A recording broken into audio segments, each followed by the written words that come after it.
우리가 전도해야 하는 이유에 대해서, 그 동기에 대해서 몇 가지 말씀을 함께 나누고자 합니다. 내용을 들으시면 다 아시겠습니다만 우리 성도님들이 대부분 잘 아시는 그런 내용들이겠습니다만, 오늘 총동원 전도를 시작하면서 우리 마음에 이 내용을 다시 한번 새롭게 되새기는 그런 시간이 되기를 바랍니다. 여러분, 성경에서 우리가 전도자 하면 단연 딱 떠올릴 수 있는, 꼽을 수 있는 인물이 사도 바울이죠. 그 중에서도 오늘 우리가 교도관 이 본문의 내용은 바울이 우리에게 마치 이런 것을 알려주는 것과 같은 그런 내용을 담고 있습니다. 우리가 복음을 전하는 이유가 무엇인지를 우리에게 보여주는 그런 내용을 담고 있습니다. 우리가 흔히 전도합시다 또는 전도해야 합니다 라고 할 때 이유가 한두 가지는 아니죠. 우리가 전도해야 하는 이유가요, 우리가 전도를 해야 하는 신자로서, 성도로서 전도해야 되는 전도에 대한 동기가 성경에서 우리에게 가르치는 그런 이유가 한두 가지는 분명히 아닐 텐데, 오늘 이 말씀에서 우리가 교도관 이 말씀 안에는 그 중에서도 대표적인 몇 가지를 우리에게 아주 뚜렷하게 가르쳐 주고 있습니다. 함께 살펴보도록 하겠습니다. 먼저 첫 번째입니다. 우리가 왜 전도해야 합니까? 라고 할 때 이것입니다. 우리 같이 한번 따라해 주시면 좋겠습니다. 전도는 명령입니다. 자, 우리 한 번 더 조금 목소리를 크게 해서 하겠습니다. 전도는 명령입니다. 본문 17절 말씀을 한번 보십시다. 본문 17절을 보시면, 내가 내 자의로 이것을 행하면 상을 얻으려니와 내 자의로 아니한다 할지라도 나는 사명을 받았노라고 합니다. 여러분, 이게 무슨 뜻이냐 하면 이런 거예요. 바울이 복음을 전하고 또 이 전도하고, 소위 말해서 전도 사역이죠, 선교하고 전도하는 이런 사역을 할 때에 바울에게 그게 늘 의욕이 넘치게 만들어주고, 그리고 전도하고자 하는 어떤 열정이 그의 마음속에 늘 불일 듯이 이렇게 일어나고, 전도하는 일이 너무 기쁘고 또 즐겁고 신나고 행복하고, 바울에게도 이것이 늘 그렇지는 않았던 것 같습니다. 이게 무슨 얘기냐 하면, 때로는 실망이 되기도 하고요, 때로는 힘에 부치기도 하고요, 때로는 힘 빠지는 일이 바울에게도 생기기도 하고, 또 본인 스스로 마음이 그렇게 좋지 않을 때도 분명히 있었던 것으로 보입니다. 우리가 알건대 바울이 선교 여행을 떠났을 때 그 선교 여행 중에 어떤 사람은 도중에 돌아가 버리기도 했죠. 그것 때문에 마음 상하는 일이 실은 생기기도 했습니다. 다툼이 생기고 또 분쟁이 일어나는 그런 일도 있었습니다.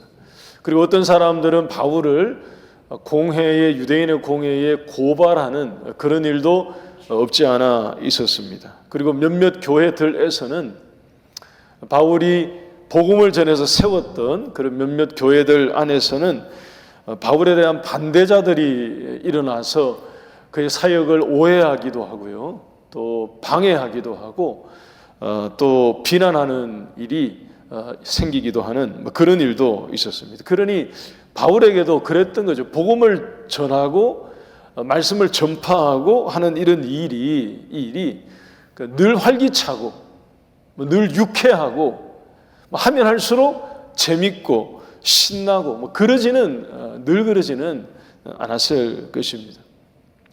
이 17절 말씀 다시 한번 잘 보시면 앞부분 보니까, 내가 내 자의로 이것을 행하면 상을 얻으려니와 되어 있죠.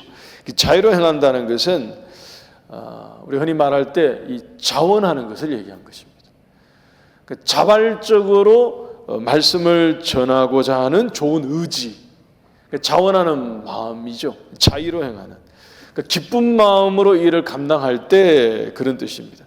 전도합시다 그럴 때 네, 전도해야죠. 그게 제일 기쁜 일인데요. 라고 하는 이런 마음. 자의로 일을 행하면 참으로 훌륭하고 그리고 상이 크겠지만 그렇게 하지 않는다 하더라도 이런 뜻입니다. 17절 하반절 보십시오. 내 자의로 아니한다 할지라도 나는 사명을 받았노라. 그러니까 마음에 본인 스스로 기꺼이 전도하고자 하는 그런 자원하는 마음이 일어나서 그런 마음으로 하는 게 아니라 하더라도 자신은 하나님께 사명을 받았다는 거예요. 여러분, 사명을 받았다는 이 말은 우리 모두가 다 알고 있습니다. 이 사명을 받았다 할 때 이 사명은 이 단어 뜻 그대로죠. 그러니까 사신이 받은 명령을 사명이라고 하지 않습니까? 그러니까 나를 보낸 분이 그 보낸 분이 나에게 임무로 하달한 그 명령, 그러니까 내가 명을 받아서 보냄받아서 어디로 움직였을 때 받은 그 명령을 사명이라고 말합니다. 그러니까 바울이 말하고 있는 것이 자신이 복음을 전하는 이유가 자의도 있지만 그러니까 늘 자의로 자원하는 마음으로 기꺼운 마음으로 행하면 참 좋겠지만 그렇게 하지 못한다 하더라도 전도하는 이유가 자신에게 주어진 이것이 명령이기 때문에 하나님께서 자기에게 주신 사명이기 때문에 그 명령에 순종해서 자신이 해야 할 임무와 역할을 감당하는 바로 그런 것이기 때문에 그런 사명이기에 복음을 전하고 전도하는 일에 수고하고 있다 하는 것입니다. 교회 여러분, 오늘 우리가 하반기 전도 발대식, 총동원 전도 발대식을 우리가 하면서 오늘 이 말씀을 첫 번째로 우리 모두에게 실은 적용해야 되는 이유입니다. 예수님께서 복음서를 보게 되면 제자들을 땅에 남겨놓으시고 승천하실 때, 이 땅을 떠나가실 때 땅에 남겨놓은 제자들에게 마지막으로 당부하신 말씀들을 우리가 복음서들을 쭉 보게 되면 이게 같은 내용들입니다. 우리가 잘 알고 있는 것처럼 마태복음 28장 19절 말씀에 나오는 이 말씀, 너희는 가서 모든 민족으로 제자를 삼으라. 이런 얘기가 복음을 전파하라 이런 얘기죠. 하나님이 주신 이 명령을 가지고 가는 곳곳마다 말씀을 전파하라. 그래서 제자를 삼고 세례를 주고 하나님 믿는 그런 사람들로 만들라 하는 복음을 전하라 하는 말씀, 명령이었습니다. 마가복음 16장 15절 16절 말씀도 보면 이 같은 내용의 말씀입니다. 이르시되 너희는 온 천하에 다니며 만민에게 복음을 전파하라고 하십니다.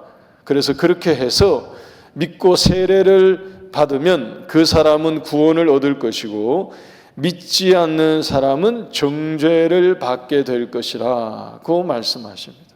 그러니까 우리에게 주어진 이 사명, 우리에게 하라고 명령하신 말씀이 복음을 전파하라 하는 이런 것인데, 그러니까 믿고 안 믿고는 실은 이 마가복음 말씀을 보게 되면 믿고 안 믿고는 실은 그 다음 문제인 거죠. 그러니까 우리에게 주어진 명령과 임무와 역할은 이 말씀을 전하고 또 전하고 전파하고 또 말하고 알려주고 전달하는 것입니다. 그 중에서 어떤 사람들은 믿고 세례를 받으면 그 사람은 구원을 얻을 것이고 믿지 않으면 그에 합당한 하나님이 내리시는 정죄와 심판이 있을 것이다 하는 경고의 말씀을 주신 것이니 복음을 전하라 하신 우리가 명령을 감당하고 이 사명을 감당하는 이것에 우리가 충실하면 믿고 안 믿고는 실은 그 다음에 문제인 것입니다. 여러분, 요한복음 말씀도 보게 되면 또 마찬가지예요. 요한복음 마지막 장에 나오는 장면 내용을 한번 떠올려 보십시오. 아시는 분들은 아실 것입니다. 예수님이 십자가에 달리시고 처형당하시고 하셨을 때 제자들이 전부 다 예수님을 떠나서 나는 물고기 잡으러 가겠다 하고 움직이니까 덩달아 다 움직였습니다. 전부 다 물고기 잡겠다고 다 돌아가서 흩어졌는데 예수님이 죽음에서 부활하신 이후에 그들을 다시 갈릴리 호숫가에 찾아오셔서 만나 주십니다. 그리고 예수님이 그들에게 당부하시고 남기신 말씀이 대표로 베드로가 듣기는 들었지만 예수님이 그들에게 하신 말씀은 내 양을 먹이라, 내 양을 치라, 내 양을 먹이라. 바꿔 말하면 복음을 전하라, 이런 얘기입니다.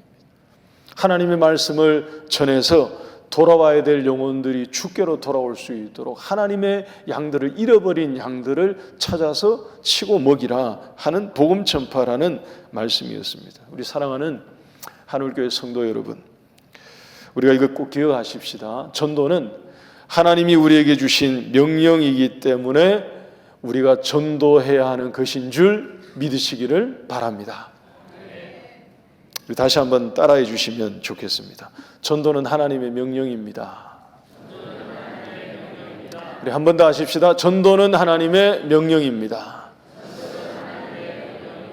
여러분, 9월 시작하면서 이 가을에 우리 하반기 총동원 전도 발대식을 시점으로 우리가 함께 전도할 때 하나님이 우리에게 주신 명령이고 사명이고 임무이기 때문에 내가 때때로 이것이 마음 가운데 내게 짐이 되기도 하고요. 때로는 힘겹게 다가올 때도 있다 하더라도 바울이 보여주고 알려주고 가르쳐주는 것처럼 우리에게 주신 하나님의 명령, 사명인 것을 분명히 알고 함께 전도하는 일에 동력하는 우리 모두가 되시기를 주의 이름으로 축원합니다. 두 번째, 우리가 전도해야 하는 이유 또 한 가지는 이것 때문입니다. 여러분 16절 말씀 보십시다. 우리 16절은 같이 한번 읽으시면 감사하겠습니다. 같이 읽겠습니다. 시작. 내가 복음을 전할지라도 자랑할 것이 없음은 내가 부득불할 일임이라. 만일 복음을 전하지 아니하면 내게 화가 있을 것이로다. 아멘. 우리 이것도 같이 한번 따라해 주실까요? 전도는 남에게 하는 것이지만, 네, 우리 다시 한번 앞부분만 먼저. 전도는 남에게 하는 것이지만 나를 위한 것입니다. 한 번만 더 하겠습니다. 전도는 남에게 하는 것이지만 나를 위한 것입니다. 여러분, 이거 나를 위한 거예요. 그런 측면이 있습니다. 다른 사람에게 복음을 전하고 구원받을 수 있도록 알려주고 진리를 들려주고 다른 사람들에게 하는 게 전도예요. 근데 자기 자신을 위한 면이 있습니다. 바울은 복음을 전하는 일이 자기에게 부득불, 다시 말하면 반드시 해야 되는 그런 일이라고 말하면서 그 이유가 뭐냐고 덧붙여 얘기하는데, 만일 복음을 전하지 않으면 자기에게 화가 있을 것이라고 말합니다. 다른 말로 하면 화를 면하는 길이 전도하는 거라는 얘기죠. 뭔가를 알고 있는 것입니다. 사도 바울은. 바울은 뭔가를 제대로 이해하고 있었던 것입니다. 우리 모두가 다 알건데 사도 바울은 예수님을 믿기 이전에 유대인 중에 유대인이었죠. 이 사람은 구약의 말씀에 대해서 아주 정통한 인물입니다. 어떤 유대교의 사람들, 속해 있는 사람들보다도 실은 바울이 더 실력이 있는, 구약의 말씀을 완전히 꿰뚫고 있었던 그런 정통 유대인이었죠. 근데 예수님을 만나기 이전에는 그가 알고 있던 구약의 모든 말씀, 또 예언의 말씀, 이런 것들을 유대교의 이해 안에서 이해했을 것입니다. 유대교의 전통 위에서 하나님의 구약의 말씀들을 읽고 이해하고 알았겠죠. 그런데 예수님을 만나고 난 다음에, 예수님을 믿고 난 다음에, 예수님이 메시아이시고 구원자이심을 깨닫고 난 다음에는 그가 알고 있던 구약의 모든 말씀들을 복음을 통해서 이해했을 것입니다.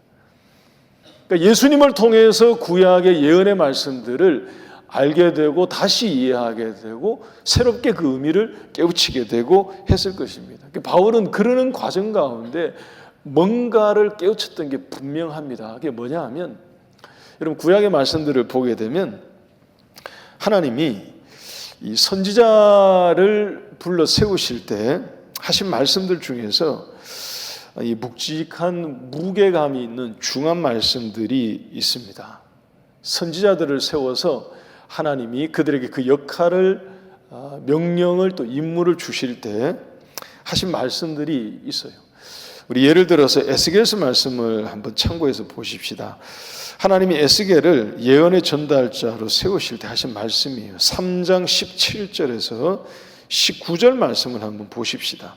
이게 긴 구절입니다만 제가 간추려서 한번 읽어드리겠습니다. 화면 보시면 참고가 될 거예요. 인자야, 내가 너를 이스라엘 족속의 파수꾼으로 세웠노니 너는 내 입의 말을 듣고 나를 대신하여 그들을 깨우치라고 하나님이 에스겔에게 말씀하십니다. 그때 덧붙여서 이렇게 이어서 말씀하시죠. 가령 만약에 하나님께서 그 악한 사람들에게 너희들이 정령 죽으리라는 말씀을 하나님이 하실 때 그 말씀을 이 에스겔이 하나님에게 가서 바르게 전하지 않아서, 그래서 이 사람들이 18절입니다. 그들이 자기의 악한 길을 떠나게 되고 생명을 구원하는 이런 일을 경험하지 못하게 되면 그 악인들은 그의 죄로 죽으려니와 내가 그들의 핏값을 에스겔 너의 손에서 찾겠다고 하신 것입니다. 의미가 이런 거죠. 내가 너에게 전해주는 이 말씀을, 내 입의 말을 네가 가서 전해야 되는데 네가 가서 전하지 않아서 이 사람들이 돌이키지 않아서 죄 가운데 죽게 되면 그들은 그들의 죄 가운데 죽을 것이지만 그들의 죽음당한 그 죄값, 핏값을 내가 너에게도 물을 수 있다 하는 것을 말씀해 주신 것입니다. 바울은 이것을 깨달은 것입니다. 여러분 19절도 보십시오. 이게 반대 얘기 아닙니까? 19절 말씀 보면 네가 악인을 깨우치되, 다시 말해서 즉 전파했는데 그들이 그들의 악한 마음과 행위에서 듣고도 돌이키지 않으면 그들은 그들의 죄 가운데 죽게 될 것이고 너는 너의 생명을 보존하게 될 것이다 하는 것입니다. 여러분 사도 바울에게는 이게 굉장히 분명했던 것입니다. 구약의 말씀들이 확실하게 이해가 된 거죠. 자기에게 해당된다는 것을 알았던 거죠. 이게 딴 사람 얘기가 아니라, 이게 에스겔 얘기가 아니라 자기 얘기인 것을 사도 바울은 확연하게 알게 된 것입니다. 하나님이 자기를 부르셔서 복음의 전도자로 삼으셨어요. 이방인의 사도로 세우셨습니다. 가는 곳곳마다 복음을 전하라고, 예수님을 전하라고 자기에게 그런 사명을 주셨다는 것을 알게 되었는데, 구약의 예언의 말씀들을 보니까 전하지 않아서 생긴 일에 대해서 하나님이 그 책임을 자기에게도 물으실 수 있다는 것을 알고 나니까 두려운 일이 된 것입니다. 이게 굉장히 두려운 일이 된 것이죠. 화가 자기에게 미칠 수 있다는 것을 깨닫게 되었던 것입니다. 여러분 실제로 신약을 보게 되면 사도 바울이 사역하는 내용들이 있습니다. 사도행전 20장 말씀 한번 보실까요? 20장 26절 27절 말씀 보시면 바울이 에베소 교회를 사역하고 이 교회를 떠날 때 이런 원리를 자기가 잘 이해하고 있었음을 실은 드러냅니다. 에베소 교회에 남겨진 지도자들에게 이렇게 말을 전하죠. 그러므로 오늘 여러분들에게 증언합니다. 모든 사람의 피에 대해서 내가 깨끗하니 이는 내가 꺼리지 않고 하나님의 뜻을 다 여러분들에게 전하였기 때문입니다. 정확하게 에스겔서 말씀을 실은 반영하고 있는 내용이에요. 알게 되었던 것입니다. 전하지 않았을 때 발생할 수 있는, 사람들이 듣든지 아니 듣든지 전해야 되는데 전했을 때 듣지 않아서 생긴 일에 대해서는 하나님이 내게 핏값을 묻지 않겠지만 내가 전하지 않아서 일어나는 그 일에 대해서 하나님이 내게 책임을 물으신다는 것을 바울이 알았기 때문에 이렇게 말한 것입니다. 여러분 로마서 같은 곳을 보게 되면 빚진 자라고 말하죠. 자기를. 그러니까 헬라인이나 또는 야만인이나 지혜 있는 자나 어리석은 자나 누구에게나 다 자기는 복음의 빚을 졌다고 말합니다. 빚을 졌기 때문에 빚을 갚지 않으면 그 책임을 자기가 져야 하는 것입니다. 우리 오늘 3부 예배에 나오신 우리 사랑하는 우리 모든 하늘교회 성도 여러분, 이 말씀을 우리 곰곰이 한번 묵상하시면서 적용을 한번 해보시기 바랍니다. 우리 주변에 여러분들 주위에 가까이 있는 이웃이나 또는 가족이나 뭐 자녀이든 또는 배우자가 될 수 있고요, 또는 부모님이 될 수도 있고 뭐 친척 또 지인들이 될 수 있죠. 내 삶의 영역의 울타리에 또는 가까이에 하나님이 왜 이분들을, 이 사람들을 내게 붙여주셨을까? 우리는 깊이 생각해 봐야 합니다. 오늘 본문의 이 말씀을 우리가 묵상하고 또 조금 전에 말씀드린 설명해 드린 에스겔서의 그 말씀을 떠올려 보시고요, 우리가 전도해야 되는 이유를 생각해 보면 이게 더 절실해지고 실은 더 절박해질 것입니다. 만일 내가 전하지 않으면 그 대상도 대상이지만 한번 보세요, 여러분. 그 대상도 큰일이죠. 그 대상도 문제고 큰일이지만 전해야 되는 우리가 전해야 되는 그 사명을 가지고 하나님으로부터 역할을 받은 우리가 전하지 않아서 이런 문제들이 생겼을 때 우리 자신에게도 화가 있을 것이라고 하신 이 말씀을 기억하게 되면 우리도 바울처럼 두렵고 떨림으로 여러분 이 일에, 전도하는 이 일에 함께 기도하고 함께 시간을 모으고 함께 마음을 모으고 함께 정성을 모으고 우리의 온 정성을 함께 모아서 하나님 앞에 이 일을 같이 감당하는 우리 한올교회가 될 수 있기를 다시 한번 주의 이름으로 축원합니다. 여러분, 끝으로 한 가지만 더 말씀을 드리고 우리 기도하도록, 찬송하도록 하겠습니다. 우리가 전도해야 하는 또 하나의 이유가 있습니다. 여러분, 조금 전에 말씀드린 화가 있으면 그 반대도 있겠죠. 상도 있습니다.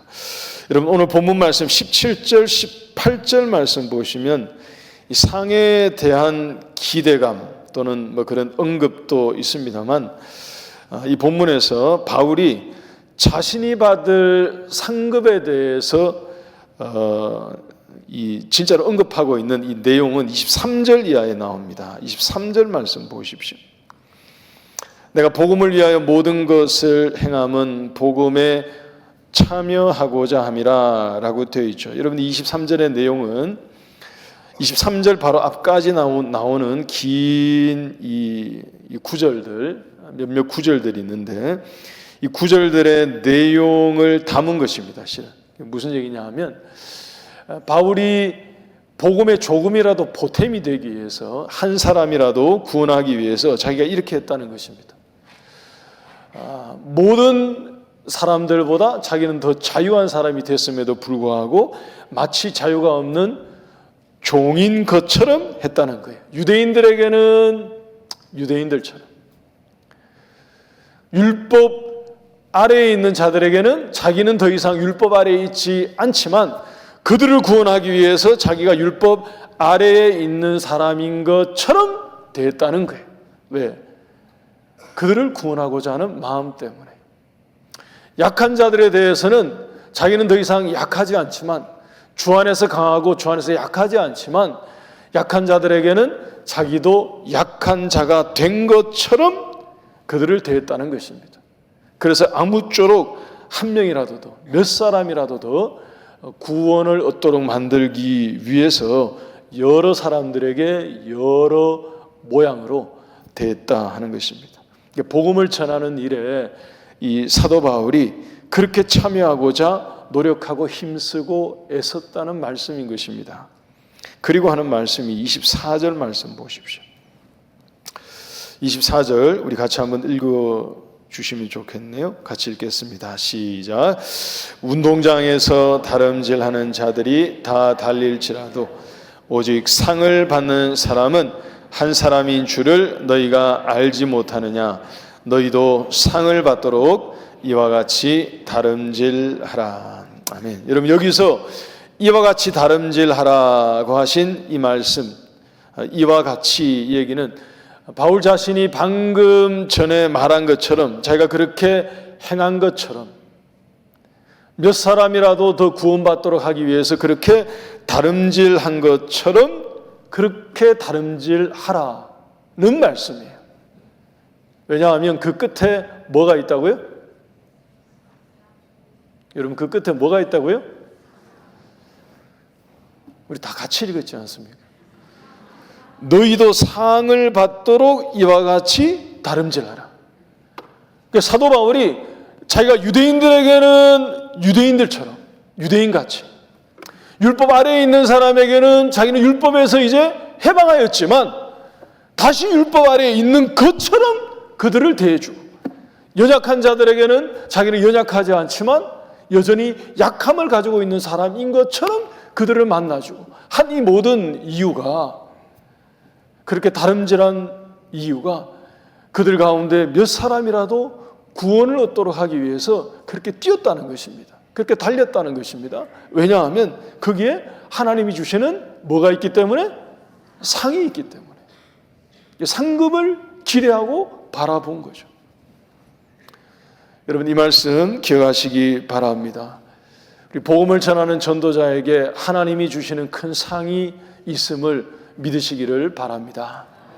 여러분, 화가 내게 미친다라고 하신 이 말씀도 우리를 두렵고 떨리게 만드는 그런 말씀이지만, 우리에게 하나님이 주시는 큰 상급이 있다는 이 말씀도 우리 마음 가운데 우리가 전도해야 되는 이유가 되고 동기가 되어서 일에 함께 헌신하는 우리 모두가 될 수 있기를 바랍니다.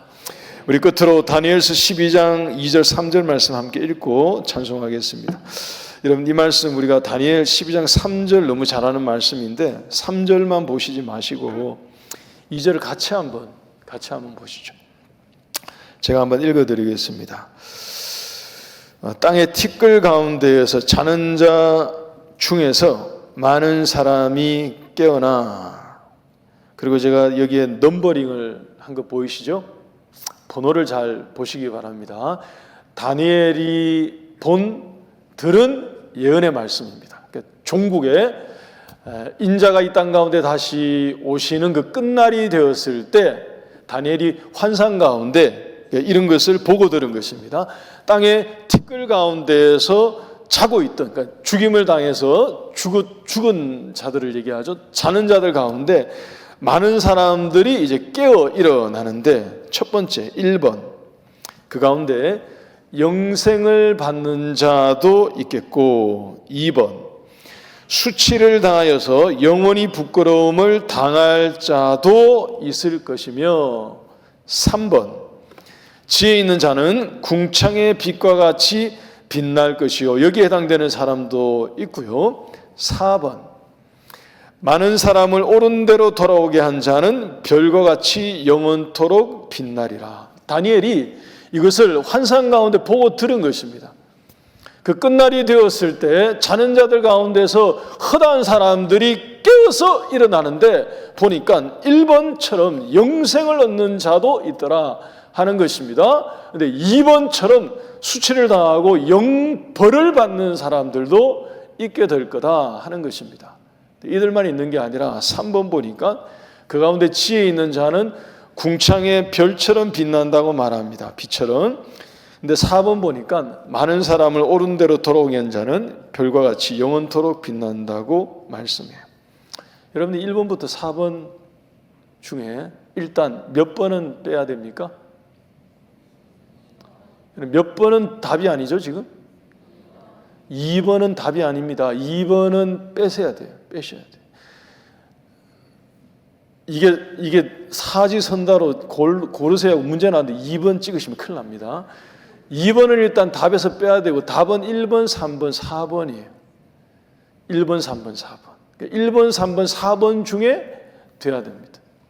근데 여러분, 그 중에서 3번과 4번을 한번 보십시오.